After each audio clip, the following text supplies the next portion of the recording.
that's great. I want to talk a little bit about mental health today, because we can talk about the socio-cultural rhetoric of the quarantine, and there is a lot there. But I think not a lot of people are talking about mental health issues that are rising because of people being in isolation. So what kind of mental health problems or issues do you think can be triggered because people are in isolation? Okay, so here's the thing. First of all, when you look into what the problem is, so this is a pandemic, right? So, and it is a pandemic that is so like absolutely crazy in the sense that people are thinking of it like the apocalypse. Like we discussed, it's practically just being treated like the apocalypse, like everything we've seen in the movies, and therefore there's a panic. And even though we're telling people to not be panicked and just be alert, there is a general panic among the normal population. And again, normal is subjective, but what we would count as normal are people that aren't exactly diagnosed with the certain disorders, or people that do not experience the symptoms that these disorders usually, retain. But people with the disorders, for example, people that suffer from anxiety, people that suffer from OCD, people that suffer from depression, and not only people that suffer from mental illnesses, but people that, yeah. Sorry to cut you off, but there are 40 million people, according to a research poll done by Gallup, 40 million people that are diagnosed with anxiety disorder. So that's not a small number there. Sorry. No. Definitely. No, and it's actually pretty interesting because I personally believe that, and obviously anxiety was pretty much there. Like it always has been around. But again, anxiety disorders are completely different, which is something very important to actually identify. And then you have to get it diagnosed. You can't really self-diagnose it. And then, so consider the fact that these are the diagnosed anxiety disorders. There are people who probably suffer from this who aren't exactly getting the care, or who aren't exactly getting the right resources to actually go and get themselves diagnosed, even if they're suffering from the symptoms. So that's also like a huge issue. That's a completely separate discussion. But people with anxiety, people with depression, people that have OCD, people that have personality disorders that involve, like, for example, separation anxiety, and or personality disorders such as BPD as well.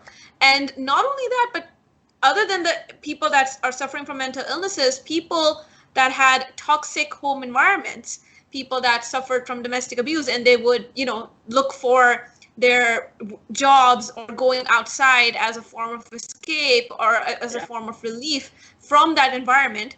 They're even like caught up in this. They don't really have anything going on in this case. So those people, and along with people that are suffering from mental illnesses, they're like what we would say that these people experience on a daily basis. That is what the normal or general population is now experiencing.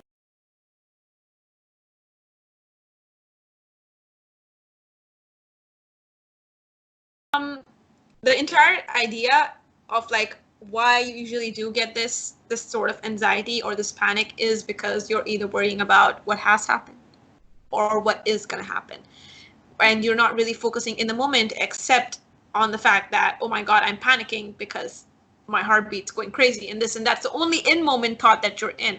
So it's very important to bring yourself back into the moment, which is usually by focusing on your five senses, which is again touch, sound, sight, smell, taste. So the best way to do that, and basically what we usually call this, is mindfulness. So you're very mindful of being in the moment, and you try to bring yourself back into the present moment, ground yourself in it, which reduces the symptoms and just like it takes you out of that headspace that you were in. So you think, okay, for example, like if I am experiencing like even a slightly like for an anxiety attack or a panic attack. So what I'll start doing is like, I'll be like, okay, where am I? Where am I right now? What date is it? What room am I in? Okay, the room is green. I am on the bed. What does the bed feel like? What is the, the type? So very easy questions that the answers to would be like this. Am I wearing a shirt? Yes. What color is the shirt? It's brown. Am I wearing trousers? Yes. What color are the trousers? It's brown. What do I hear? What do I feel? Can I feel my heartbeat?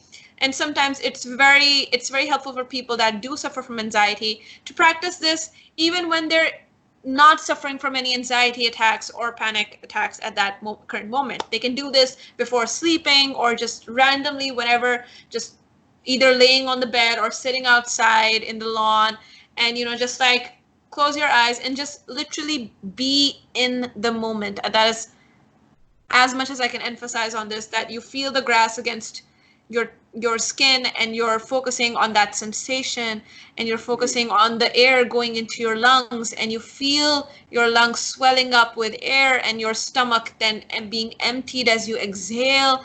At the same time, you can hear the birds, or you can hear the sound of the AC or the fan. You can feel the blood pumping in you. You know you're alive. And these are things that bring you into the moment and make you think that, wow, I'm really here. So why was I worrying about something that has already happened, or something that hasn't happened yet, when I should be so in this moment? Like, this is beautiful. I'm back here. I'm grounded. And grounding yourself is so important, that a lot of us think that, we're grounded, we're living in the moment, but actually we're just running after the future, or like running away from the past.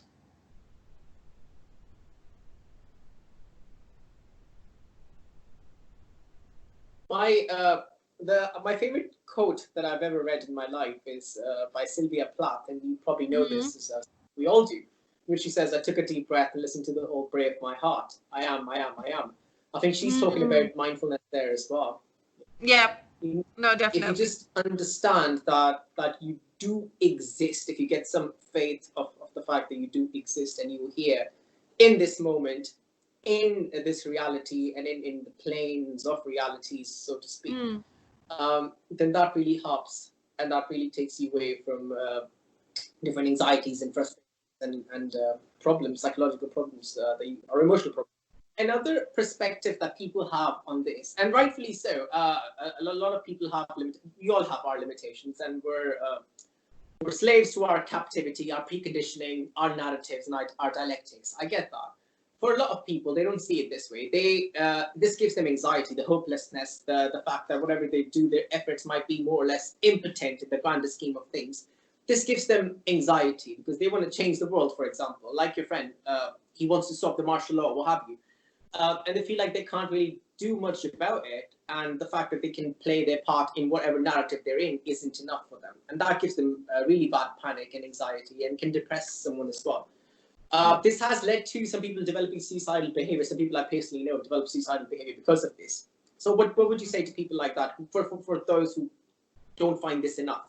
Okay, so here's the thing. Again, this is entirely based on the idea of the locus of control. So there's an internal locus of control, and then there's your outward locus of control. So there are some things that you need to understand. What are the things that I can control in my life, and what are the things that I cannot control? And these are things that will always be controlled by the environment. So you have to have a good differentiation from this. So people that develop anxiety, or people that may develop suicidal ideations, they tend to have a loss of an understanding about what they can control, and they feel like, if I cannot control what is going around me, then I cannot control myself. Or in another way to put it is that they feel a loss of control because they're not able to control everything around them. To whoever is struggling, to whoever is going through anything at all in this time, your feelings are completely valid. You are allowed to feel this. You are allowed to feel sad. You are allowed to be depressed. You are allowed to feel angry and alone and all of these negative feelings. But do not let them consume you. Do not let them take over you as a person. In the end, you are bigger than your feelings. They are your feelings. They are not you in the end. They are a part of you. Now, what you can do is you can look at these feelings, you can experience them, you can be with them. But then you also have to tell them that, listen, I know you're going to be here with me, but I need to let other feelings also come in. And I also need to do things that can, help me deal with you. So, you could write a few things, everyday things, like I've written things on my mirror. just to like look up for people that are suffering through any kind of issues with self-esteem or depression. Write self-assuring statements on the bathroom mirror so that every time you go in to brush your teeth, you're reading those. And read them out loud. Make funny faces at yourself for all I care when you're reading those. But leave yourself memos or memories, or talk to people, connect with them. Do not allow yourself to feel these feelings, but do not let them consume you. That's the biggest thing that I can say. Be your own person and find yourself in this time. This is the best opportunity to really identify who I am as a person, rather than what I am as a colleague, what I am as a daughter, what I am as a friend, what I am for that person, what I am for this person. This is what are you for you.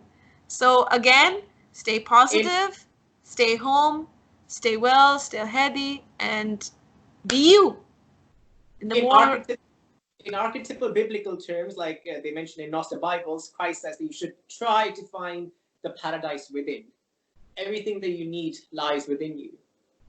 Yeah, it's honestly it is kind of like that. The peace that you get within, you can't find it anywhere else. Excellent. Thank you very much for your time, Hafsa. It's been a pleasure.